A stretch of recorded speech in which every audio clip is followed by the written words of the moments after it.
Welcome to the course on advanced machining processes.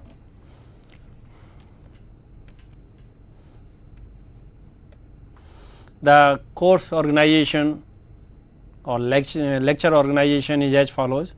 I will give you the names of the textbooks, then I will tell you about the chapters to be covered in the course on advanced machining processes, that is AMPS. After that, I will explain to you why do we need really advanced machining processes. Then we will discuss with the classification of various advanced machining processes. After that, I will try to tell you some of the real life events from which researchers or inventors have taken inspiration and they evolved some of the advanced machining processes, and then we will discuss with the principle of these some of these advanced machining processes, and after that I will give you some interesting applications of these advanced machining processes, and this chapter will close with the conclusion. Now, I am going to follow in this particular course the book on advanced machining processes written by V.K. Jain, and this is the front page of the book. There are various textbooks available in the market, as I just mentioned. One of them is the Advanced Machining Processes by V.K. Jain, published by Allied Publishers, New Delhi in the year 2002. Second is the Introduction to Micromachining, again by V.K. Jain, editor, and published by Narosa Publishers, New Delhi in the year 2009. And third is the Non-Conventional Material Removal Processes by V.K. Jain, block 4. It was written for Indira Gandhi National Open University, IGNOU, New Delhi. They are the reference books which I will be following off and on whenever need arises. One of them is the Modern Machining Processes by Pandey and Shan. Another is the Non-Traditional Manufacturing Processes, written by Professor G. F. Benedict and published by Marshall Decker, New York. The next is Advanced Methods of Machining by Professor J. McGough of Edinburgh University and published by Chapman and Hall, London. Now, one of the things you must have seen that various authors have given different names to these books. Now, the question arises, why these different names, why not the same name given to various books over there. Some authors have written it as non-traditional machining processes. There are some authors who have given the name as non-conventional machining processes. Some have written it or named them as modern machining processes or new machining processes. Now, these names nowadays do not qualify much. These processes which we are going to discuss in advanced machining processes are no more non-traditional, they are no more non-conventional or no more modern or new. Many of these processes are so commonly used on the large scale and medium scale industries that they really do not qualify these various names given to this particular type of the course contained book. That is why I have named them as advanced machining processes, and Professor McGough also had written it as advanced machining methods rather than using the word non-traditional, non-conventional, new or modern. Now, this is not conventional in the sense that in these processes no tool is being used which has predefined tool nomenclature as we use in case of single point turning tool or multi point turning tool.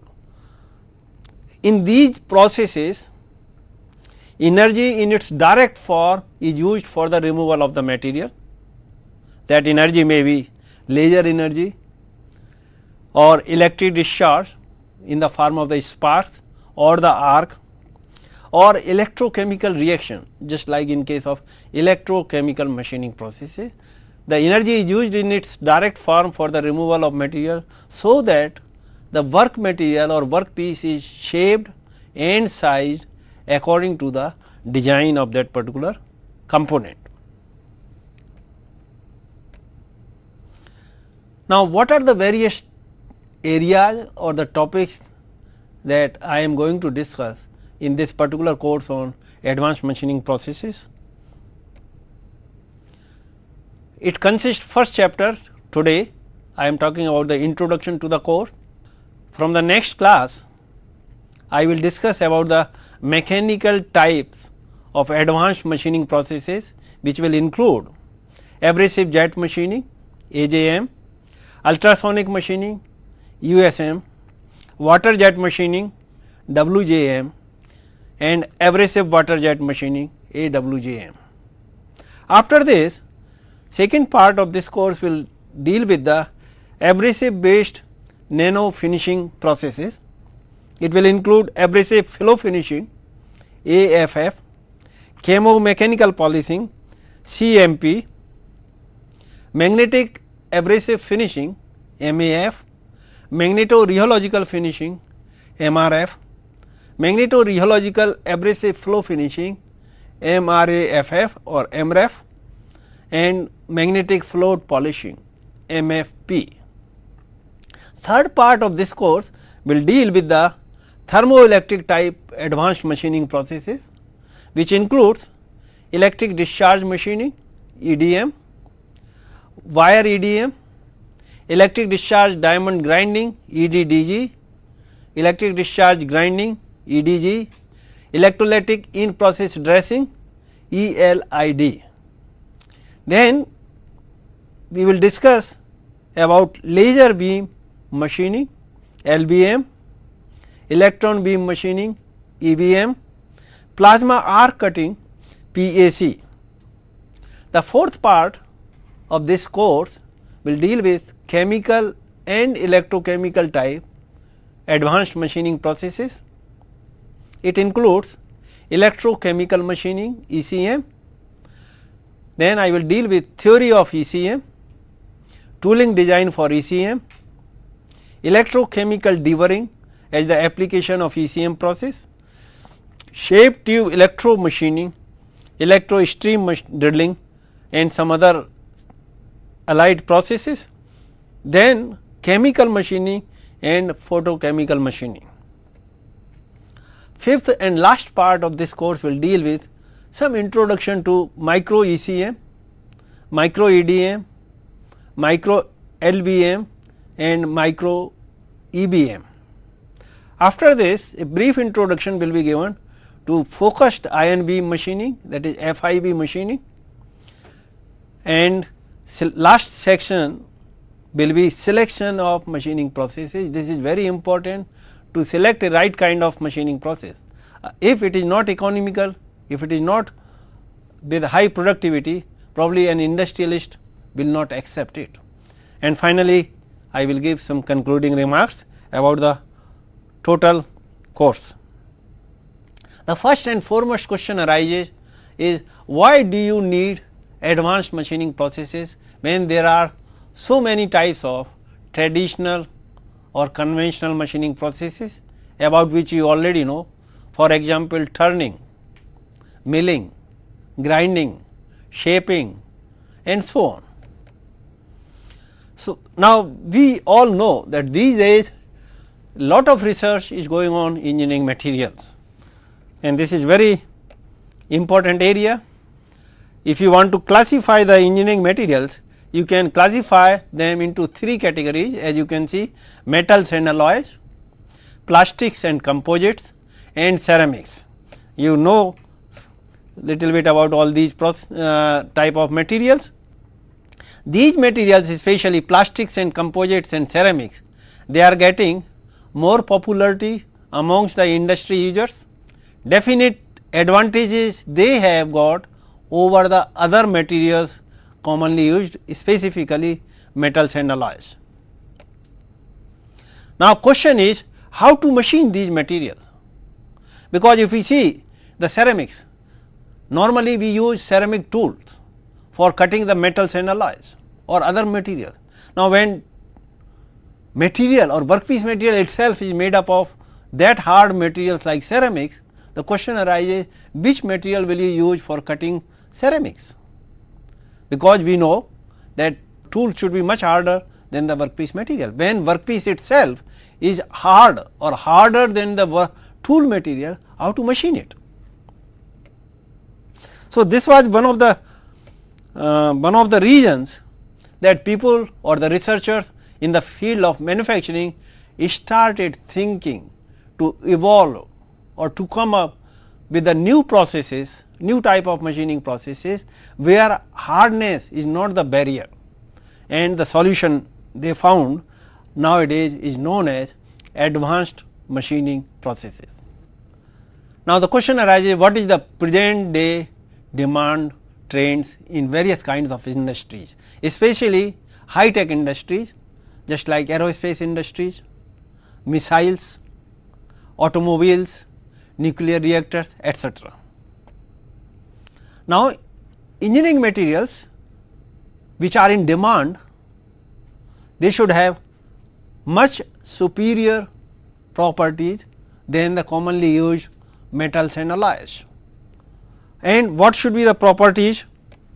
Just as we see, they should have ultra high strength, very high hardness, very high temperature resistance, because there are certain components just like turbine blade, gas turbine blades, they operate at 1100 or 1200 degree centigrade.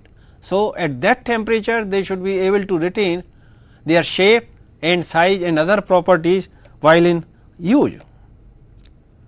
Now, when we use ultra high strong materials as workpiece material, then the question arises, how to machine them? It becomes very difficult to machine by conventional methods, where we know the basic principle is that tool material hardness should be much higher than the workpiece material hardness. And this principle is well known.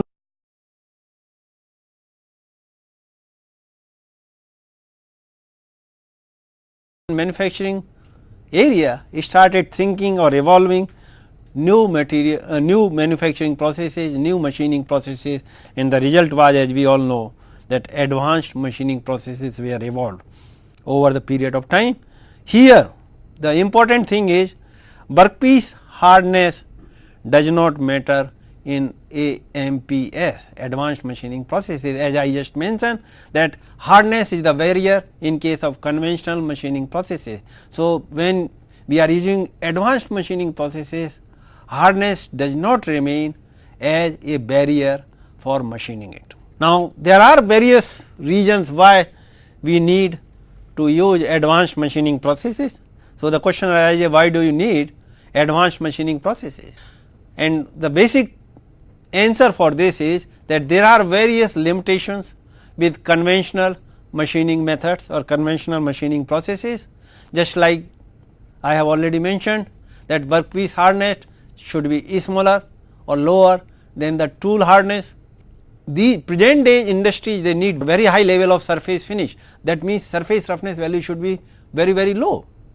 Even people are in the demand of nano level surface roughness value, that is RA should be in the range of 1 nanometer to 999 nanometer. There are various components which are 3D in nature, 3 dimensions, just like turbine blades. The question arises, how to make them by conventional machining method, which is very, very difficult, because these 3D components, many of these 3D components are made of superalloys, which are very, very hard, or they have the hardness as good as that of cutting tool materials, single point or multi point cutting tool materials, which we normally use in conventional methods. And their geometries in many cases are complex, and it is difficult to machine them by conventional method. So, in most of the cases industry people use CNC machine, that is computer numerical controlled machines.